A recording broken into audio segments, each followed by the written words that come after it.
Soy arquitecto, yo nací y crecí en Lima, estudié en Lima y en el año 2000 me fui a estudiar una maestría y a trabajar en Holanda. Y estuve trabajando en diferentes partes del mundo, entendiendo sobre todo muchas ciudades. Y por el año 2004 decidimos regresar a Lima y me di cuenta que no tenía idea, no conocía esta ciudad. Hay ciertas ciudades que son difíciles de querer, quizás porque son difíciles de entender. Ya me había pasado cuando era adolescente y unos amigos belgas nos regalaron un cuento de Tintín y cómo él había venido a Perú y había venido a Lima. Me había llamado la atención lo absurdo que significaba que en las imágenes donde supuestamente era Lima, en el fondo se veían montañas con nieve. Y más adelante, esquizofrénicamente, un paisaje absolutamente tropical y habían tiburones en el Callao. ¿Cómo puede haber pensado que eso podía ser Lima? Y es que cuando uno ve en el mapa, claro, tiene sentido. Lima está solo a 12 grados latitud sur. Lima tendría que tener un paisaje como el que encuentra uno en Salvador, como el que encuentra uno en Bora Bora, pero no tenemos nada de eso. A cambio, lo que tenemos es que no tenemos clima. Lima no tiene clima. Lima nunca hace frío suficiente para tener calefacción, nunca hace calor suficiente para aire acondicionado. Una situación completamente surreal para un arquitecto que lo entrenan a trabajar en eso. No solo eso, Lima no llueve. No llueve ni siquiera comparado con sitios como el Cairo o como Dubái, donde se supone que no llueve. Y entonces si no llueve, solo nos queda vivir en un desierto. Y a veces es difícil olvidar que esto era un desierto, que hace 4000 años, si vemos la isla San Lorenzo al fondo, la punta, el Callao, lo único que había era un riecito llamado Rima, que ni siquiera se llamaba así, con un poquito de verde alrededor. Y durante 4000 años, la gente que vivió en este sitio construyó un sistema de canales que convirtió este desierto en un valle. Las muestras de eso están por toda nuestra ciudad, en toda esta arquitectura que fue haciéndose de adobe, marcando esos lugares donde se controlaban los canales. Y así, por toda la ciudad, vemos huellas de eso. Ya saben ustedes, 1535, llega Pizarro, llegan los españoles, traen con su ley de Indias una ciudad que se pone encima de una de esas ruinas que controlaba algunos de esos canales. Y ahí empieza otra confusión. Y es que, claro, Pizarro funda Lima y todos los 18 de enero nosotros celebramos un año más de esta ciudad, ¿no? Que se llamó primero la Ciudad de Reyes y finalmente le ponen Lima. Y esto es muy importante. Estamos celebrando el aniversario de la abuela. Como en toda ciudad peruana, la señora, la hija y la abuela se llaman igual.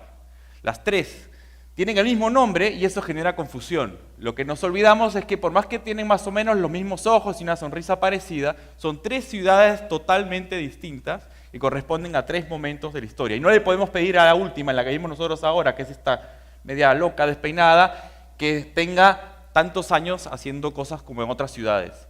La primera ciudad, saben, se empezó en 1535, ¿no? La pusieron a 7 kilómetros del mar y tenía estos otros balnearios. Llegó a tener murallas finalmente cuando ya no habían piratas en el mundo, porque siempre nos demoramos un poquito con eso.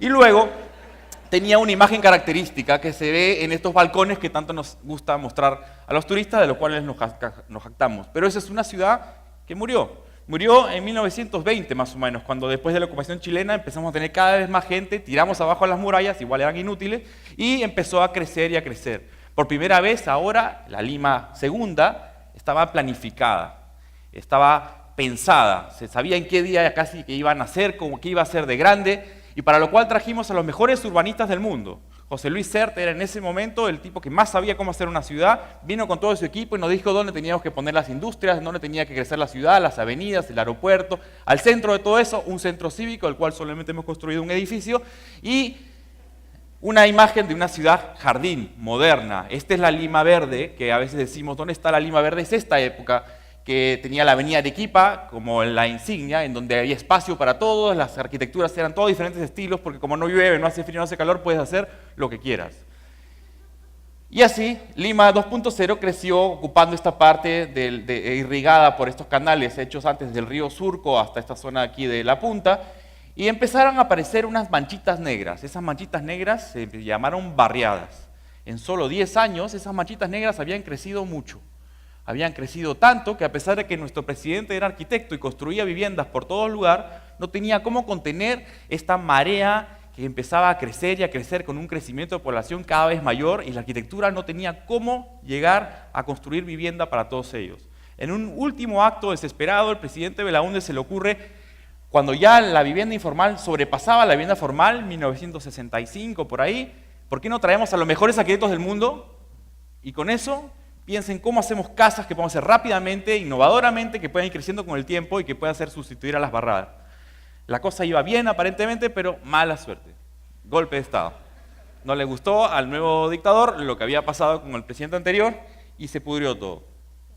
Y entonces, nosotros que habíamos sido el primer país en el mundo que había reconocido que esa manera de ser ciudad podía ser una manera de ser ciudad, y se dice, bueno, ok, vamos a aceptar todo lo que se ha invadido, todas esas manchitas negras pasan a ser parte de la ciudad, pero no me hagan ni una más, hasta la siguiente elección. Y entonces, los arquitectos cumplimos nuestro trabajo, hicimos los planes para ordenar este caos, y se hace una amnistía y se dice ni una más. Y de ahí, amnistía, y otro plan, y de ahí ni una más, y así, hasta que finalmente ya da igual. Cada elección se permite que se sigan invadiendo y la ciudad sigue creciendo y uno puede ver todos los titulares todas las semanas cómo se sigue generando cada vez que hay un feriado la posibilidad de que crezca. A niveles increíbles, como que hace 2 años cuando se fue la neblina antes de que empezara el verano, descubrimos que había una vía que habían construido en los cerros de 12 kilómetros por encima de los cerros uniendo Villa María del Triunfo con La Molina por los especuladores de terrenos que estaban ahí. Jamás al gobierno hubiera pensado que podía ser una autopista encima de los cerros de Lima de 12 kilómetros. Pero a ese nivel ha ido creciendo nuestra ciudad. Y entonces esta es la Lima a la cual nosotros debemos empezar a tratar de entender, porque es muy joven, es una ciudad que solamente tiene unos 40, 50 años, que para una ciudad es poquísimo, y hay que empezar a tenerle paciencia. Claro, la imagen de esta ciudad ya no es ni verde ni balcones, la imagen de esta ciudad son ticos, mototaxis, arbolitos cortados con formas de algo, carteles por toda la ciudad, combis asesinas, taxis con timón cambiado. Y es una ciudad bien interesante, porque es una ciudad que se hace al revés. Normalmente una ciudad primero se hace la pista, se pone la electricidad, se pone el agua, de ahí viene la casa. Acá lo hicimos al revés. Primero vino la casa, de ahí viene la electricidad, el agua, la pista y todo eso. Entonces una ciudad que se hace al revés tiene unas características especiales que hay que empezar a entender. Esta ciudad además fue una estrella precoz. Todos los libros de arquitectura, la última vez que realmente aparece Lima es justamente en ese momento. Esas barriadas de Lima eran carátula en las revistas de vanguardia de arquitectura en el mundo.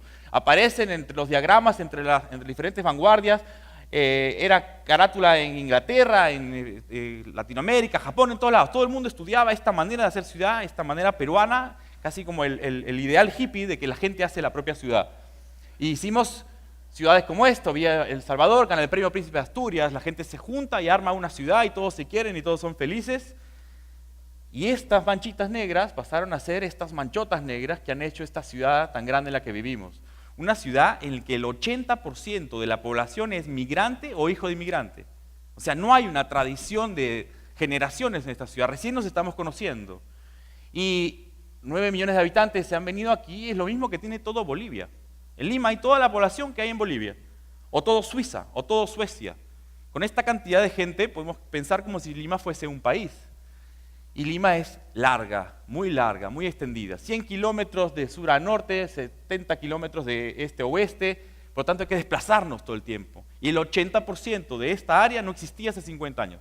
Entonces es la población nueva y es el área urbanizada nueva. Es una ciudad nueva. Lima 3 es una nueva ciudad que se ha hecho con un principio también muy interesante. A diferencia de ciudades que se van planificando de arriba abajo, este es de abajo arriba, con principios de emergencia, como las abejas. Todo a partir de pequeña escala, corto plazo. Millones de decisiones hechas así han ido armando esta ciudad en la cual estamos como moscas de un lado al otro todo el tiempo encontrándonos y tenemos una demanda de 8,5 millones de viajes para movernos, pero una capacidad de 20 millones. Lima está preparada para mover a Tokio, pero tenemos 8 millones de habitantes. Y con todos estos personajes que están ahí, que están regulados por estos tipos que están en la esquina, que por una China organizan todo el transporte, y que hace que evidentemente estas pobres personas que trabajan ahí son psicópatas y lo sabemos. Altas tasas de accidentes, problemas de contaminación, hasta que se dijo, vamos a arreglar esto. Y entonces en ese momento tenías un presidente que era japonés, y los japoneses se comiseraron con nosotros y dijeron, vamos a mandarle un montón de técnicos que saben de qué se trata resolver una ciudad, ya que tienen para 20 millones de habitantes. Y entonces nos hicieron, después de muchos años, este plan. Y nos regalaron esto y dijeron, ya con esto resuelven el problema. Cada punto es una intersección, un intercambio vial que tiene que hacerse. Cada línea de color es una nueva autopista que tiene que hacerse. Nosotros hacemos esto y el problema está resuelto. El problema es que cuesta $5.500 millones que nunca vamos a tener. Con lo cual, medio regalo nomás. Lo que sabemos, lo que hemos estudiado estas cosas es que el problema nunca es hacer más pistas. El problema tiene que ver con menos desplazamientos, o sea, controlar la manera en donde nos vamos ubicando. Y todas las mañanas nos despertamos desparramados por toda esta área urbana con una densidad muy chata, muy poca gente viviendo en un espacio, por más que nos vayamos quejando. El tema es que, claro, en la mañana la gente va a trabajar y todos se van aquí. Y si vemos la cantidad de gente joven que hay en Lima, que todos estudian, todos se juntan aquí. Entonces, todos estamos yendo a un solo centro. Y eso es el problema que tiene Lima. Y lo que sabemos también desde hace mucho tiempo es que lo que hay que hacer es nuevos centros. Lima tiene que buscar nuevas centralidades para que los desplazamientos sean menores. Han tratado varios alcaldes de hacerlo y nunca se ha podido, pero Dios es peruano y de pronto empezaron a aparecer, por propia oferta y demanda, los nuevos centros comerciales que se ponen exactamente en esos sitios donde se están haciendo, con un patrón un poco raro, porque hay 4 grandes grupos que deciden poner sus tiendas en algún sitio. Cuando ellos se ponen en algún lugar, inmediatamente vienen los que venden los electrodomésticos que se ponen alrededor. Después vienen los que venden material de construcción que se ponen alrededor. De ahí vienen los cines que se ponen alrededor. De ahí vienen las academias de inglés, ¿no? Todos los limeños están estudiando academias de inglés.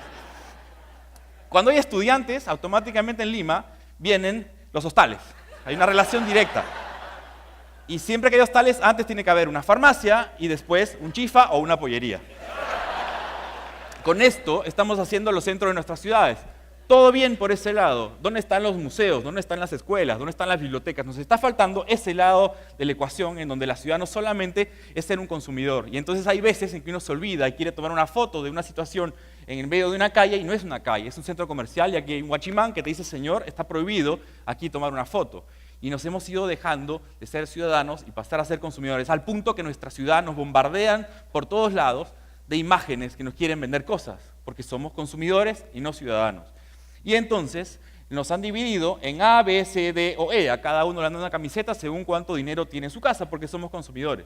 Hemos tenido mucha suerte y en los últimos 10 años ha habido un crecimiento enorme y hay una clase media que empieza a crecer. Suerte por ese lado, pero por el lado espacial, que es el que nos toca a nosotros estudiar, la cosa sigue igual. Todos los A, en una de las ciudades más extrañas del mundo, todos los A viven solamente en esta parte. No hay un A por acá, ni uno, nada. Aquí en Villa un poquito y después todos están congregados en esa zona. Los B, ¿dónde viven? Los B viven en la Lima 2.0, en la segunda, esa que fue planeada en esta zona de acá y en zonas emergentes que se han puesto en la zona de los Olivos o por ahí arriba. Los C son los que ocuparon las primeras barriadas, las primeras etapas, y los D, las segundas etapas, y los E, y así, conforme vas llegando a Lima, te vas ocupando y vas estando según el ingreso. Lima te va convirtiendo en alguien económicamente mejor, pero espacialmente nos dan esta situación en la cual, claro, más allá del cliché típico de la imagen del A y el E viviendo juntos en un mismo espacio, que puede darse, si quieren, entre Casuarinas y San Juan de Miraflores, donde hay un muro de Berlín vergonzoso que hace imposible que esta persona trabaje al otro lado sin darse una vuelta de 10 kilómetros, lo más extraño es que este nivel de desconfianza que tenemos, porque es una ciudad tan joven, es lo que pasa en Villa El Salvador. El Premio Príncipes de Asturias demuestra 500 rejas que van dividiendo una cuadra de la otra, porque no confiamos uno con el otro. Eso es una señal de inmadurez, quizás, pero en una ciudad en la cual la policía tiene que ser con florecitas, que se le respeta, evidentemente tenemos un enorme problema de confianza. Y entonces estamos a merced de que cada vecino se junte y ponga una reja, y si uno no paga los 30 soles que significa haber sido parte de esta organización, no le ponen el sticker y como en la Biblia, entrará la peste a su casa. Y hay que sonreírle a la cámara porque estamos filmando y empezamos a usar un mecanismo que tiene unas consecuencias que no hemos visto en otras ciudades del mundo donde todo está enrejado, todo está partido. Cierta parte de San Isidro, los parques han ido cerrando hasta el punto que la gente se olvidó que eran públicos y te venden por internet departamentos en parques privados. En San Isidro de repente no está tan grave el problema porque abren la reja y ya está. El problema es cómo hacemos en, por ejemplo, Ciudad Pachacútec. Hace 10 años empezaron a construirse las casas. 5 años después, la gente va resolviendo su casa. 5 años después, en 10 años, la gente resolvió el problema de su casa. Más o menos las casas están ahí. Lo que no vemos es un solo árbol. Lo que no vemos es un solo espacio público donde la gente pueda jugar, donde los niños puedan tener sombra para estar en ese desierto bajo la radiación solar que todos sabemos que vamos teniendo. Porque claro, hay que traer esta agua, como no llueve, a 100 kilómetros, 5.000 metros de altura. Es complicadísimo irrigar en esta parte de la ciudad. Y en verde, en Lima, ahora es un lujo. Tanto así que como en ninguna otra ciudad que conozca, los alcaldes anuncian cuánto área verde por habitante se tiene. Una noción que es como de un urbanista completamente nerd que sabe ese tipo de cosas, aquí lo ponemos en las paredes. Y ni siquiera es verdad, porque ahí están considerando los jardines del golf de la planicie, los jardines de los colegios, o sea que tampoco es que sea esa la cantidad. Y es que esto que hace muy poco, 1950, cuando moría la señora anterior, la 2, que murió joven, esto era así, acá vemos el aeropuerto antiguo, el Jockey Club, y eso se convirtió en eso, ¿no? Entonces hemos ido achicando ese espacio. Es una crisis grave, dicen que tenemos que tener 8 metros cuadrados de área verde por habitante. Si hiciésemos eso, tendríamos que vaciar 7 distritos del centro de la ciudad para poder tener esa cantidad. Ya, hagamos parques, perfecto, necesitamos 14 Central Park. 14 Central Park en Lima. Si juntamos todos los parques zonales que tenemos, no tenemos un Central Park. Con lo cual, el déficit es enorme. Esta es una enorme agenda que empieza a tener la ciudad. Y tenemos algunos que están buenos, como en Villa El Salvador, que hicieron increíblemente lagunas, bosques en medio del desierto. Y siempre el pequeño detalle, ¿no? Un muro enorme alrededor, por lo cual uno tiene que pagar una entrada para entrar a ese sitio. El parque zonal, que en cualquier otra parte de los lados es gratis, acá hay que pagar una entrada para hacerlo, porque lo han convertido en clubes. Y esta mentalidad de club empieza a ser muy peligrosa, porque empezamos a pensar en una ciudad como club. O sea, hay alguien que pertenece y alguien que no pertenece. Hay que trabajar mucho sobre ese lado. Los que tenemos la posibilidad de pagar un club todos los meses, efectivamente hemos resuelto nuestro problema de espacio público con toda esta cantidad de clubes que invaden la ciudad. Y los que no pueden han inventado maneras, como por ejemplo el cementerio de María del Triunfo, que todos los sábados y domingos es un lugar de esparcimiento, donde la gente va con guitarras, va con sus cajones de chela y la pasan bien en ese sitio. O los puentes peatonales, que nunca hemos entendido para qué sirven, porque igual cruzamos por debajo, y los hemos convertido en sitios de encuentro, y uno va por la carretera central y puede encontrar una serie de puntos donde la gente va ahí a balconear, a ver qué está pasando.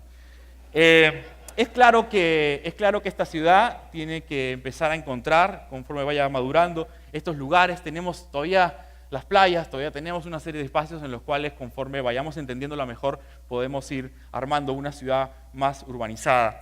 Es muy interesante pensar cuando le preguntan a la gente sobre esta ciudad qué piensa, y el 90% considera que es muy linda, y el 80% que es muy insegura.